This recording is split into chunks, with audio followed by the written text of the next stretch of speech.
Howdy YouTube, this is Charles. And this is John. And we got a lot going on. Oh my god, it's crazy. So we are getting ready to head out of the house to go meet some YouTube subscribers of ours, some other tiny house people who happen to be subscribed to our channel. I believe their name is Our Serenity Homestead, so you be sure to check them out.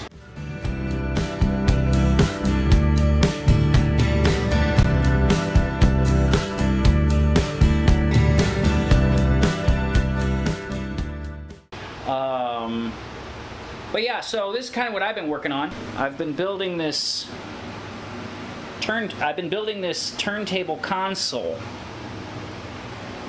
for my record player. My father-in-law bought me a Victrola for Christmas, and then I kind of went overboard and I bought like a real record player, and this is how many records I've gotten just since Christmas. Suffice to say, I think I have a bit of a problem. But I wanted something mid-century modern, but everything that I could find online was going for like $300-400. And mid-century modern is pretty easy to make because it's a box. If you can make a box, you can make mid-century modern, so that's what I did. I started making a fancy box. Let's see what else we got going on. Get the door. Hey there. I bought another boat. A big boat. So these are the old canoes that used to be rented at the Merrimack Caverns. I grew up riding these boats, so I already knew how good they float and how well they're made. As I get older, it's a lot easier to just load one boat than load 2 kayaks. They don't make boats like that anymore. I'm gonna venture to say this boat is probably almost as old as I am.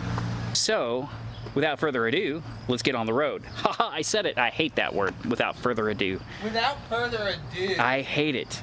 I hate further ado. Further ado. Oh, and check this out. This is really random and weird. We have poppies growing in our overgrown garden. To my knowledge, I've never planted poppies. The only thing I can figure is maybe our shady-ass mailman dropped his stash. All right, guys. Oh, we're here.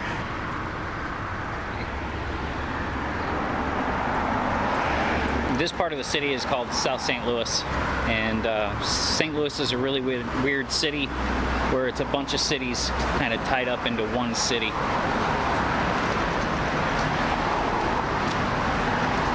So you've got South Side, you've got the North Side, which is considered the dangerous side, and then there's Soulard, Central West End. Central West End, which used to be the rich gay area, but now it's just kind of like the yuppie area. You got U City. Then you got U City, which is kind of the hipsters. You got the Grove, which is the party district where all the bars and nightclubs are. And the place we're meeting these guys is called Mokabee's Cafe. And we're probably gonna get a bite to eat. Food's pretty good. You just have to be cautious sometimes because depending on who's working, the portion control can be a little insulting, especially for the price. But the food is good. Are they from California? No, they're from Arkansas. Arkansas. They're Arkies. I almost said Arkansas. Arkansas.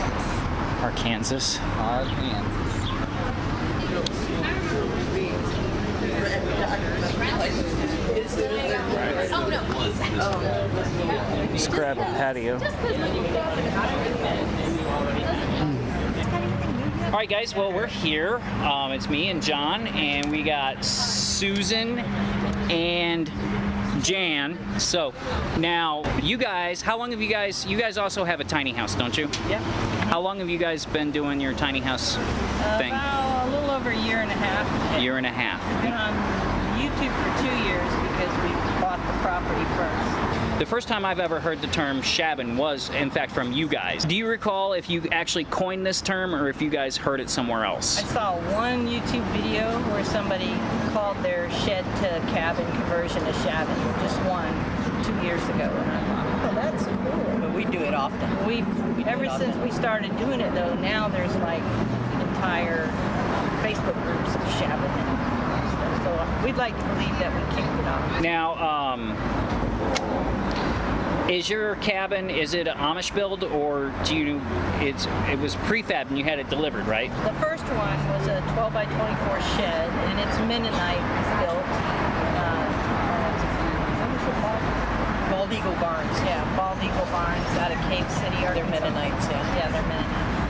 So you are up to 3 buildings now. I'm up to 4 buildings. 4 buildings. 3 of them are Bald Eagle Vines. Yeah. Okay.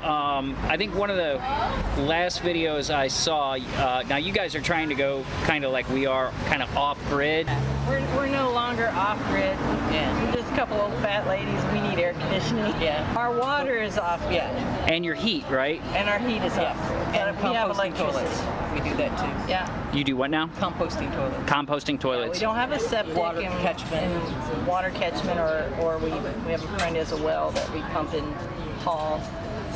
Like the day I retired, that day we came up there, and we had just had the electricity turned on to the pole 3 weeks before that, and then it took me 21 days to get it from the pole to the house. We live on a rock, you can't trench that stuff. Right. What first got you guys into the tiny house movement to make that first step? When we started, we were going to get a bus, convert it, and travel. So we bought the Schoolies. bus. Yeah. Yes. And we do have a bus. We do. We still have the bus, but we wanted a small place close to Missouri, but not too close. You know what I mean? Right. And so we bought the 12 by 24 that we were going to use as a base. We were going to park there and do whatever, and then do a lot of traveling. But it sort of snowballed from there, and we thought we really loved the area, so we went and bought another one that we're going to connect together. They were identical. Yeah. 2 12 by 24. Yeah. I've always wanted to build my own place. I've always handy Jan, you know, I've always built stuff. But finances, it's cheaper to buy them already, you know, and Yeah. convert them. And you know, it's funny you said that, because I actually had a conversation with one of my commenters, another subscriber, and they were saying, oh, you could have had it built for that amount of money, or you could have built it for half that.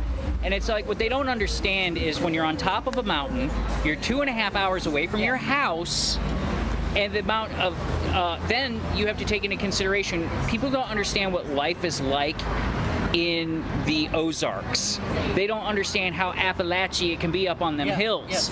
Yeah. You carry your 44 more so for the 2-legged predators than you do the Somebody drives down the road, glancing the door with rifles. exactly. And people just don't understand. If I had $5,000 worth of lumber sitting out on my property, Oh, it'd be gone. It would be gone. Meth head every 5 feet in the woods somewhere, and I don't care if there's no civilization anywhere. There's somebody cooking meth somewhere in the woods, Yes. or a bootlegger in the woods, and they will steal anything that's not. And until we moved up there permanently, we did have some stuff missing out of the yard. Yeah. It wasn't anything that, you know, broke us or anything, but we had some neighbors that got it worse than we did. Oh yeah, and we lived 7.5 hours away, so I was coming up once, maybe twice a month for a weekend, working my butt off, and then going back to the Dallas area. So you're in full time now in the Shabin. Yeah. So you know, you guys also are doing some self-subsistence too, right? You do like hunting and fishing and gardening. I love to hunt. I can't wait for deer season. I have a friend who lives 11 miles away, and he has 27 acres, and he's just overrun with deer. Down at our cabin, you literally could sit on our front porch and just wait for one to walk by. I mean, it was the first time I'd ever seen, like when I went down to our lower property, because we have our upper property and then we have a parcel that's right next to Derek's, to where we combined own like 4 acres up to the 200.